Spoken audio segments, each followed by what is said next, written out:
বাংলাদেশ সম্মিলিত সনাতনী জাগরণ জোটের মুখপাত্র ও পুণ্ডরিক ধামের অধ্যক্ষ চিন্ময় কৃষ্ণ দাস ব্রহ্মচারীকে গ্রেফতার এবং আইনজীবী সাইফুল ইসলাম আলিফকে হত্যা ঘিরে সামাজিক মাধ্যমে ভুল ও অপতথ্যের ব্যাপক বিস্তার ঘটে। ফ্যাক্ট চেক প্রতিষ্ঠান রিউমার স্ক্যানার এখন পর্যন্ত 8টি গণমাধ্যমের লোগোযুক্ত ফটোকার্ড অনুসন্ধান করে। গণমাধ্যমের লোগো ব্যবহার করা ছড়ানো ফটোকার্ডে প্রচারিত গুজবে দেখা যায় চিন্ময় স্বেচ্ছায় আত্মসমর্পণ করেছেন, শিশু বলাৎকারের সঙ্গে জড়িত ছিলেন এবং ডিবি পুলিশের কাছে স্বীকারোক্তি দিয়েছেন। এছাড়া সংঘর্ষে নিহত আইনজীবী সাইফুল ইসলামকে চিন্ময় কৃষ্ণ দাসের আইনজীবী হিসেবে দাবি করেও গুজব ছড়ানো হয়। এই গুজব প্রবাহে কেবল সামাজিক যোগাযোগ মাধ্যমেই সীমাবদ্ধ ছিল না। ভারতীয় কিছু গণমাধ্যম এবং আন্তর্জাতিক সংবাদ সংস্থা রয়টার্স, ভয়েস অফ আমেরিকা এবং আরব নিউজের মতো প্রতিষ্ঠিত গণমাধ্যমেও এই বিষয়ে ভুয়া তথ্য প্রচারিত হয়। চিন্ময় কৃষ্ণ দাসের গ্রেপ্তারের খবর ছড়িয়ে পড়ার পরপরই এর প্রতিক্রিয়ায় সামাজিক যোগাযোগ মাধ্যম আরটিভি এবং যমুনা টিভির লোগোযুক্ত 2টি ফটোকার্ড ভাইরাল হয়।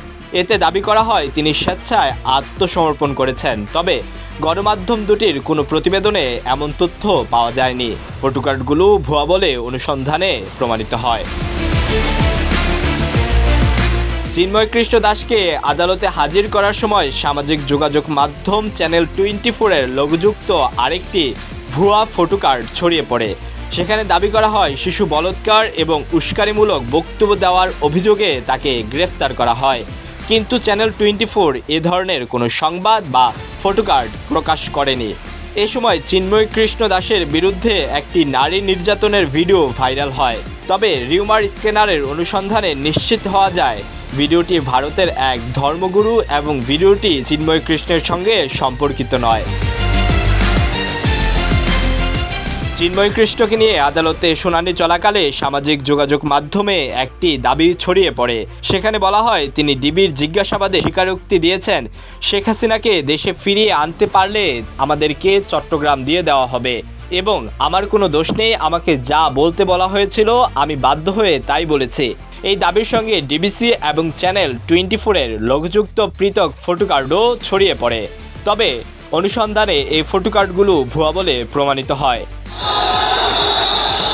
চিন্ময় কৃষ্ণ দাসকে কারাগারে পাঠানোর সময় সংঘর্ষে হিন্দু ধর্মাবলম্বীদের মধ্যে প্রাণহানির দাবি উঠে।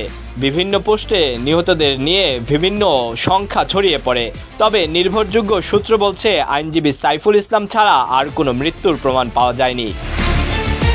এর মধ্যে আইনজীবী সাইফুল ইসলাম পরিকল্পিত হত্যার শিকার দাবি করে প্রবীর চন্দ্র পাল নামের এক ব্যক্তির ফেসবুক পোস্টের 2টি স্ক্রিনশট ছড়িয়ে পড়ে। এই পোস্টে প্রবীর লিখেছেন, সমস্ত সনাতনী অ্যাডভোকেটরা সিদ্ধান্ত নিয়েছেন আজকেই শুনানি দিতে হবে, না হলে দায়রা জজ মোহাম্মদ সাইফুল ইসলামকে কোর্ট থেকে বের হতে দেবে না। তবে এখানে উল্লেখিত সাইফুল ইসলাম এবং নিহত আইনজীবী সাইফুল ইসলাম ভিন্ন ব্যক্তি। এর পাশাপাশি ভারতের অসংখ্য এক্স ব্যবহারকারী এবং গণমাধ্যমে গুজব ছড়ায় যে নিহত আইনজীবী সাইফুল ইসলাম আলিফ ছিলেন চিন্ময় কৃষ্ণ দাসের আইনজীবী এবং সেই দায়িত্ব পালনের কারণেই তাকে হত্যা করা হয়। আন্তর্জাতিক সংবাদ সংস্থা রয়টার্স চট্টগ্রামের এক পুলিশ কর্মকর্তার বরাত দিয়ে এই দাবি উল্লেখ করে প্রতিবেদন প্রকাশ করে, তবে এই দাবি সম্পূর্ণ ভিত্তিহীন। এদিকে আইনজীবী সাইফুল ইসলাম হত্যার ঘটনায় সিসি ক্যামেরার ফুটেজের ভিত্তিতে 5 জনকে আটক করা হয় বলে সামাজিক মাধ্যমে একটি দাবি ছড়িয়ে পড়ে। দাবি করা হয় 8 জন ব্যক্তিদের মধ্যে 4 জন শিবিরের সদস্য এবং 1 জন বৈষম্য বিরোধী ছাত্র আন্দোলনের সমন্বয়ক। তবে চট্টগ্রাম মেট্রোপলিটন পুলিশের মুখপাত্র উপকমিশনার জানান, এ ধরনের কোনো তথ্য আমাদের কাছে নেই। ডেস্ক রিপোর্ট, ঢাকা প্রকাশ।